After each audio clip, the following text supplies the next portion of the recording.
ఇప్పుడు చంద్రబాబు నాయుడు గారు వెనకాలేమో పవన్ కళ్యాణ్ పెట్టుకున్నాడు. పెట్టుకుని ఈరోజు ఆయన ఏం చెప్తాడంటే బీసీలు నాకు వెన్నుముక్క అని చెప్తాడు. తెలుగుదేశం పార్టీ బీసీలకి రాజకీయ ప్రాధాన్యత కావచ్చు, రాజకీయ పదవులు కావచ్చు, బీసీలను ఆర్థికంగా పైకి తీసుకురావడానికి అనేక సంక్షేమ కార్యక్రమాలు చేశాయని చెప్పి ఆయన చెప్తున్నాడు. అది ఎవరు కాదనరు. కాకపోతే చంద్రబాబు నాయుడు ముఖ్యమంత్రి అయిన తర్వాత తెలుగుదేశం పార్టీ అధ్యక్షుడు అయినాక బీసీలకు చేసింది ఏంటని చెప్పి నేను అడుగుతున్నా. చెట్టు పేరు చెప్పి కాయలు అమ్ముకున్నట్టు ఎన్టీ రామారావు చేసినటువంటి కార్యక్రమాలనే ఈయన చేసినట్టు ఈయనే బీసీలకి కోసం పాటుపడినటువంటి వ్యక్తిలాగా మారుతున్నాడు. ఈరోజు కృష్ణా జిల్లా చూసుకున్నట్లయితే రాజశేఖర రెడ్డి గారు ముఖ్యమంత్రిగా ఉండగా ఇక్కడి నుంచి పార్థసారథి 5 సంవత్సరాలు మంత్రిగా ఉన్నాడు బీసీ. ఇంకెవరు కూడా లేరు, 5 సంవత్సరాలు ఆయనే ఉన్నాడు.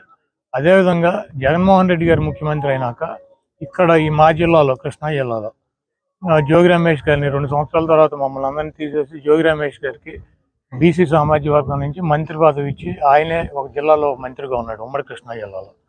అదేవిధంగా కృష్ణా జిల్లా ఓసీ అయింది, జిల్లా పరిషత్ చైర్మన్. అయినప్పటికీ ఆయనేమో గద్దె రామ్మోహన్ రావు గారి భార్యని కమ్మ సామాజిక వర్గం నుంచి పెట్టుకున్నాడు ఓసీ అయితే ఆ రోజు 14లో.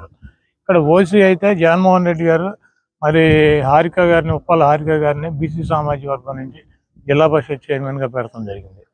విజయవాడ మేయర్ తీసుకుంటే ఓసీ అయితే కోనేరు శ్రీధర్ని ఆళ్ళు పెట్టుకుంటే అది ఓసీ అయితే నగరాలకు సంబంధించినటువంటి బీసీ సామాజిక వర్గం నుంచి జగన్మోహన్ రెడ్డి గారు మేయర్గా పెడతాం జరిగింది. అదేవిధంగా రాజ్యసభలు 8 రాజ్యసభలు వస్తే 4 రాజ్యసభల్లో జగన్మోహన్ రెడ్డి గారు బీసీలకు ఇచ్చాడు. చంద్రబాబు నాయుడు గారు 10 సంవత్సరాల్లో ఆయన ముఖ్యమంత్రిగా, ప్రతిపక్ష నాయకుడిగా, పార్టీ అధ్యక్షుడిగా 40 పైన రాజ్యసభలు వస్తే ఒక్కటి కూడా బీసీకి రాజ్యసభ సభ్యత్వం ఇచ్చినటువంటి పరిస్థితి లేదు. నిన్నగాక మొన్న 17 ఎమ్మెల్సీలు వస్తే 17 కూడా బీసీ సామాజిక వర్గానికి ఎమ్మెల్సీలు ఇవ్వడం జరిగింది. కార్పొరేషన్ చైర్మన్లు కార్పొరేషన్లు పెట్టి బీసీ సామాజిక వర్గాల్లో 52 కార్పొరేషన్లు పెట్టి కార్పొరేషన్ చైర్మన్లను నియమించడం జరిగింది.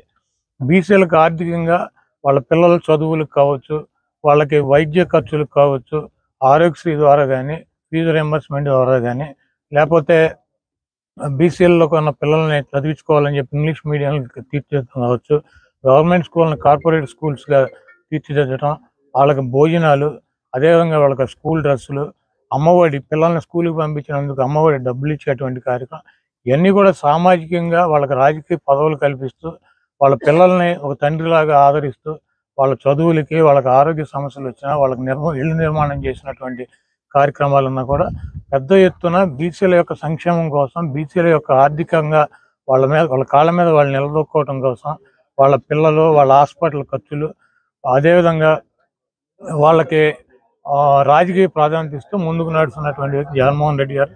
చంద్రబాబు నాయుడు గారు ఎన్టీ రామారావు చేసినటువంటి కార్యక్రమాలను నేను చేశానని చెప్తూ పవన్ కళ్యాణ్ వెనకాల పెట్టుకుని బీసీల ఓటు కోసం వాళ్ళని గాలి కొదిలేసి ఈరోజు బీసీ భయం చేస్తే చంద్రబాబు నాయుడిని బీసీలు నమ్మేటువంటి పరిస్థితి లేదు. తప్పకుండా 2019లో చంద్రబాబు నాయుడికి ప్రజలు బుద్ధి చెప్పారు. 2024లో కూడా చంద్రబాబుకి, పవన్ కళ్యాణ్కి కలిపి ఈరోజు ఏదో చంద్రబాబు పవన్ కళ్యాణ్ కలిస్తే భూమి బద్దలైపోతుంది, మీ ఇద్దరం కలిస్తే ఇంకా మిగిలినటువంటి సామాజిక వర్గాలు, మిగిలినటువంటి వాళ్ళందరూ కూడా చేతకానాళ్ళు 80% వీళ్ళందరూ ఉన్నారు, బీసీలు కానీ, ఎస్సీలు కానీ, ఎస్టీలు కానీ. వాళ్ళందరినీ కూడా గాలి కొదిలేసి పవన్ కళ్యాణ్తో నేను కలిశాను కాబట్టి, కాంగ్రెస్ పార్టీతో నేను కలిశాను కాబట్టి, బీజేపీతో నేను కలిశాను కాబట్టి, జగన్మోహన్ రెడ్డి గారిని ఏమీ చేయలేక మేమందరం కలిసాం కాబట్టి జగన్మోహన్ రెడ్డి గారి నుంచి నన్ను ఎక్కించమని చెప్పి అడిగితే ఈ రాష్ట్ర ప్రజలు దానికి సిద్ధంగా లేరు. తప్పకుండా చంద్రబాబు నాయుడు దత్తపుత్రుడు పవన్ కళ్యాణ్ గారికి ఇద్దరికి కలిపి ఈ రాష్ట్ర ప్రజలు బుద్ధి చెప్తారని చెప్పి నేను భావిస్తున్నాను.